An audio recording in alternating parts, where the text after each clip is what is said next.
Siempre hablamos de la ida del Zaffaroni del tribunal de la capital federal. Digo así para que quien me acompaña, el contador Marcos Sequeira, pueda darme con nombre y apellido estos jueces, que en realidad son de la Suprema Corte de Justicia de la Nación. Y ahora este hombre de 97 años, Fay, que al día siguiente que se va la presidenta de la Nación, después de que es por todos conocido las discusiones hasta que lo trató de senil, de que había que hacerle un estudio, bueno, al día siguiente presentó su renuncia.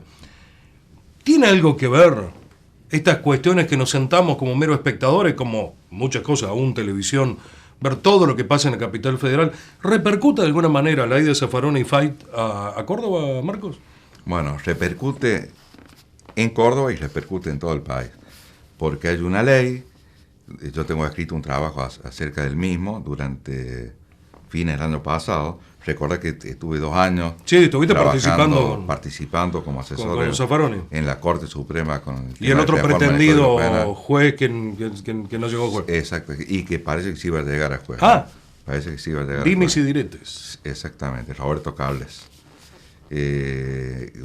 Vuelvo a decir, creo que es una persona que tiene una capacidad muy importante, una formación académica grande, pero una persona muy joven y sin una clase de experiencia.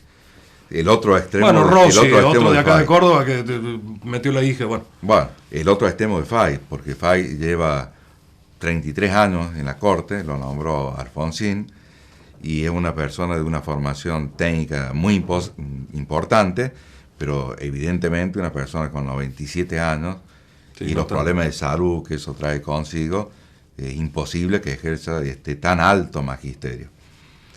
¿Ellos pueden estar hasta que se mueran? No, ellos pueden estar hasta los 75 años. ¿Y entonces? ¿Se le cayeron 20 años de falta de control? No, entonces lo que sucede es que la Corte Suprema de Justicia, que debiera ser el guardián de la Constitución Nacional y de los tratados supralegales, dicta normas que le permiten, por ejemplo, esas normas se llaman acordadas, no pagar impuestos a las ganancias. ¿Vos sabés por qué los jueces no pagan impuestos a las ganancias? Por una acordada de la Corte Suprema de Justicia de la Nación. La ley de impuestos a las ganancias establece claramente que todo el mundo pague impuestos a las ganancias. Y los jueces no pagan. ¿Por qué? Por una acordada. O sea que el principio de legalidad no funciona. Los jueces tendrían que jubilarse en la Corte a los 75 años. Pero hay acordadas o medidas preventivas, en el caso de Carlos Fay, que han quedado firmes y que le permiten estar hasta el último día de su vida. Bueno, Fay no ha estado hasta el último día, ojalá viva muchos años más. Ha sido un buen juez de la Corte, pese a que la presidenta lo ha tildado de gorila, Zaffaroni también lo ha tildado de gorila, entre otras cosas, porque lo de viejito, lo de menos, lo otro es bastante ofensivo. Pero esto repercute porque hay una ley, y esa ley que modificó Menem y después modificó el extinto presidente Néstor Kirchner, dice que la Corte tiene que tener 5 miembros. Uh-huh. Se recuerdan que amplió el número de miembros Carlos Menem para tener la mayoría automática.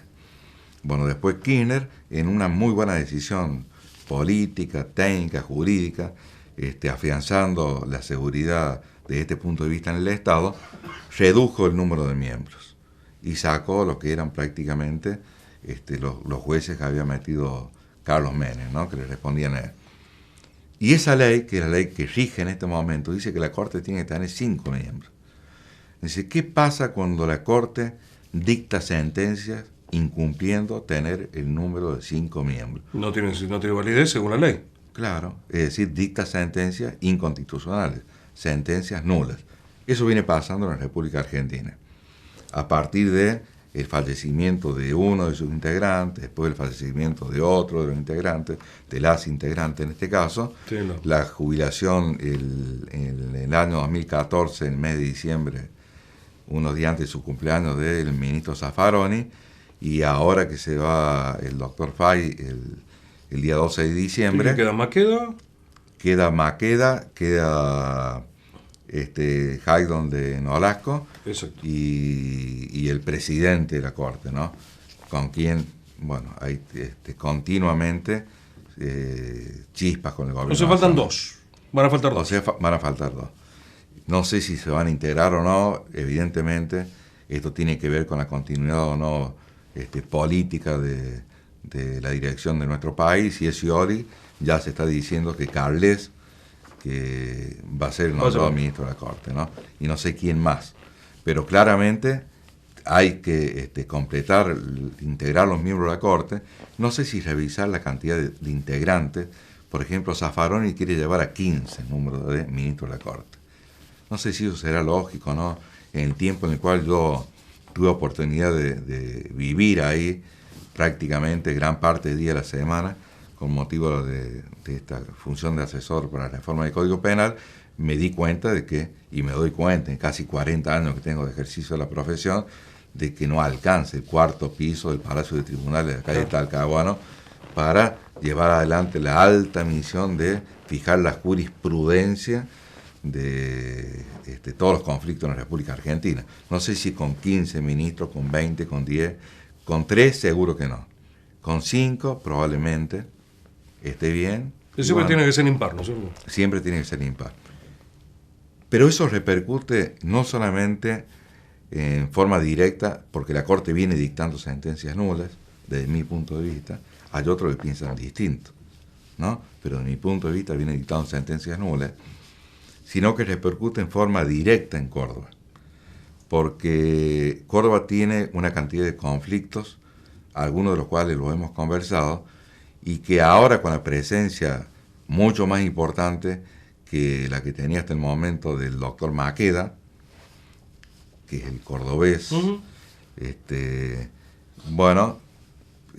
se espera, existe algún tipo de confianza, o se ha tirado por lo menos públicamente esto a la calle, que se podrían llegar a resolver. Que defendería de alguna manera. Bueno, pero tiene dos contrarios también al lado que pueden no estar de acuerdo con una anuencia de mejorar algo a Córdoba. Que con todo respeto al doctor Maqueda, yo modifico el verbo defendería. Para mí es algo bastante claro. ¿De qué no? Que defiende los intereses, es decir, usa otro tiempo de verbo, de la provincia de Córdoba, incumpliendo el mandato constitucional. Claro. Él es un juez y el juez tiene que ser imparcial e independiente, y me parece que al doctor Maqueda por ahí no le sucede eso en el caso de los conflictos de Córdoba. Y si no, para tenerlo bien claro, uno de los últimos fallos que salió respecto de los temas que venimos discutiendo, hemos hablado también en otros programas de la tasa vial.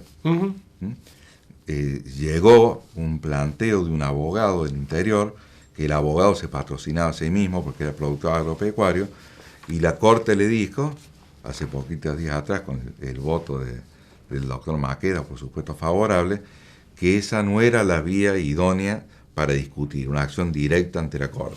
Con lo cual, a este pobre abogado y productor agropecuario le cerraron todas las puertas a nivel provincial y a nivel nacional. Digamos que la Corte le está quedando únicamente para resolver, ya que mencioné la tasa vial y si vos me lo permites, la demanda formulada por el Poder Ejecutivo Nacional y las formuladas por nosotros. Claro. No hay más demanda. Las formuladas por nosotros, en la provincia de Córdoba, todos los tribunales nos dijeron que no, por cuestiones formales. Todas se negaron a estudiar el tema. La Corte viene diciendo que no a todo. Le queda que nos diga que no a nosotros ahora y no al Poder Ejecutivo Nacional. Y después saltar a la última instancia, que es la Suprema Corte. No, esa es la Suprema Corte. Después quedaría, no estoy hablando de la Corte Nacional. Bien. Después quedaría ir a un tribunal internacional en materia de derechos humanos, que esto no se discutiría ahí, ¿no? Lo afecta por eso. Afecta también por la voluntad política de la Corte, se va a ver modificada, de acuerdo a los integrantes, ¿no? Afecta también porque Córdoba tiene otro juicio por la renuncia unilateral que realizó al pacto fiscal.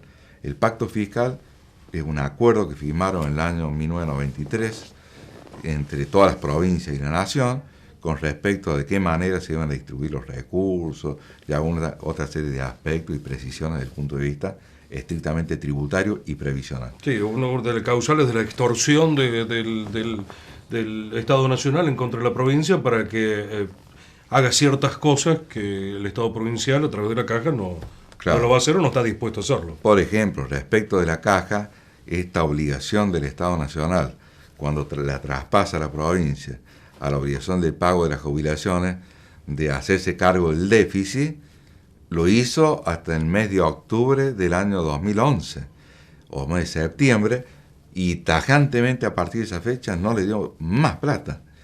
Lo que se acumuló nomás en el monto que ya demandó Córdoba es de 1.040 millones de pesos a valores históricos. Entonces es una cifra muy significativa.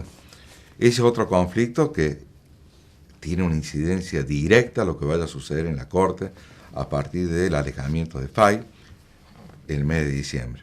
Y el último punto tiene que ver con que la Nación, discriminando no solamente a Córdoba, sino a todas las provincias que no son kirchneristas, algunas no lo son declamativamente, pero operativamente sí lo son radicales, por ejemplo, pero en realidad son kirchneristas, hay 3 provincias en la República Argentina, es constantemente alejarla de la posibilidad de refinanciar las deudas que tienen las provincias con la Nación. Y además a negarse la Nación a suscribir garantías. Para ir a una entidad internacional, las provincias, les hace falta que firme la garantía del gobierno nacional. Bueno, Córdoba viene siendo discriminado también por este motivo y ha hecho demandas en contra del Estado Nacional. Va a depender cómo se conforme la nueva Corte de la suerte de la provincia de Córdoba también en esta materia. Hay una cosa que me preocupa, más allá de puntualmente estos temas que tienen incidencia, es que quiere decir que ni siquiera uno tendría que pensar ir al estamento más alto, que es la Suprema Corte de Justicia, porque sabemos que fallo a favor o fallo en contra puede ser declamativamente anticonstitucional porque no tiene la cantidad de miembros. Entonces, ¿para qué voy a llegar allá si la gano y tengo un previsor del otro lado? Me va a decir, no la ganaste. Y si la pierdo, sí, yo decía, no, escúchame. No. Bueno, yo te decía que hay una biblioteca que opina como yo, pensamiento al que vos te estás adhiriendo, por lo que veo, y hay otra parte de la biblioteca que opina de manera distinta. Para hablar de académicos, de notas que operan de manera distinta, yo he mantenido una discusión al respecto con la decana del Tribunal Fiscal de la Nación, que se acaba de jubilar ahora, que es autora de gran parte de las obras que existen sobre la materia. Me refiero a la querida amiga, la doctora Catalina García Vizcaíno, en donde ella dice, no lo veo tan sencillo el tema del planteo de las nulidades. Es cierto, está la ley, pero no lo veo tan sencillo y hay una cuestión práctica también. ¿Ante quién lo voy a plantear? Porque el máximo tribunal de justicia que tiene la Argentina es la Corte. Y los tribunales internacionales tienen competencia únicamente en materia de defensa de los derechos individuales, los derechos humanos. Entonces, ¿a quién le voy a ir a plantear? ¿Con quién me voy a ir a quejar? Por otro lado, estamos demostrando que en la República Argentina, por más que existan leyes, ninguna se cumple. La Corte Suprema de Justicia, y voy a traer a nota también la definición de otro amigo, un gran constitucionalista cordobés, que es el doctor Jorge Horacio Gentile, profesor de Derecho Constitucional en nuestras universidades. Jorge dice que la Corte tiene competencia en recursos extraordinarios, así se llama el recurso. La ley que crea los recursos en la Corte es la Ley 48, y habla de recurso extraordinario. Él dice que está muy bien puesto el nombre, porque lo más extraordinario que puede llegar a suceder es que la Corte se aboque al conocimiento de un tema. Salvo que haya una presión política por ahí, para que eso ocurra, la Corte rechaza los recursos. Y yo le aclaro algo, y le agrego algo a esta excelente definición del doctor Gentile. La Corte Suprema de Justicia de la Nación, en nuestro país, salvo muy pocas excepciones, y esto espero que no me cueste, una demanda en contra por algún miembro de la Corte, por alguien que se sienta ofendido, salvo algunas excepciones con ciertas integraciones de la Corte, como la Corte de Pedro J. Frías, por ejemplo, fallo del año 80, de esa época, que en paz descanse, Pedrito, pero salvo algunas excepciones, es la Corte de la Injusticia. Lo dijiste todo, Marco. Hasta la próxima. Muchas gracias. Muchas gracias. Donde vamos a venir a seguir aprendiendo.